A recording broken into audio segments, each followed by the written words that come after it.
मेरा तो वेलकम क्या है, ये तो हम तो सौभाग्यशाली हैं कि इन लोगों की वजह से ही हम वहाँ असेंबली में पहुँचे। और ये लोगों का ही आशीर्वाद है कि मुझे लगता है पहली बार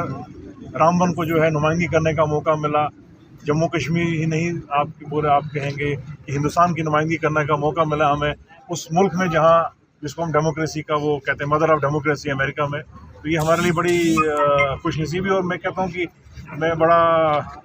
किस्मत का बहुत धनी होगा कि ऐसे लोगों ने जो आशीर्वाद हमको दिया था कि आज हमें वहाँ जाने का मौका मिला, देश की वहाँ बात करने का मौका मिला, रामबन की बात करने का मौका मिला, जम्मू कश्मीर की बात करने का मौका मिला। तो ये सब मैं तमाम लोगों का शुक्रिया अदा करता हूँ जो इन लोगों ने हमारे पर कॉन्फिडेंस रिपोज किया था। आज से ठीक साल पहले की बात है, इसी दौर हम इलेक्शन की तैयारी कर रहे थे। तो ये एक नतीजा रहा कि आज हम वहाँ पहुँचे, और जिस तरीके से आज इन्होंने हमारा इस्तकबाल किया है, तो मैं अपनी ओर से और अपनी तमाम लोगों की तरफ से इनका शुक्रिया अदा करता हूँ कि जो हमारा यहाँ रिसेप्शन किया है। तो जो गवर्नमेंट ऑफ देखिए,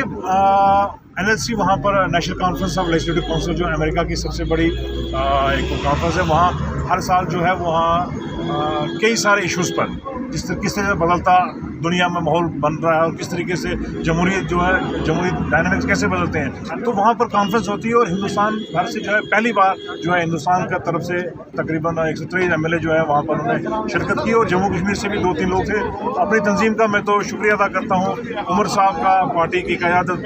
फारूक साहब का और तमाम लोगों का जिन्होंने हमारे पर भरोसा जताया और हमको जो है इस अहम मीटिंग में, इस अहम कॉन्फ्रेंस का हिस्सा बनने का जो है एक लाइफ लर्निंग जो ज़िंदगी भर का एक जो कहते हैं इसके लिए ख्वाब होता है कि वहाँ उस जगह पर जाएं जहाँ पर जिसको मदर ऑफ डेमोक्रेसी अमेरिका में एक नुमाइंदगी करने का मौका मिला। तो ये हम शुक्रिया अदा करता हूँ चीफ मिनिस्टर साहब का और तमाम लोगों का जिन्होंने वहाँ हमें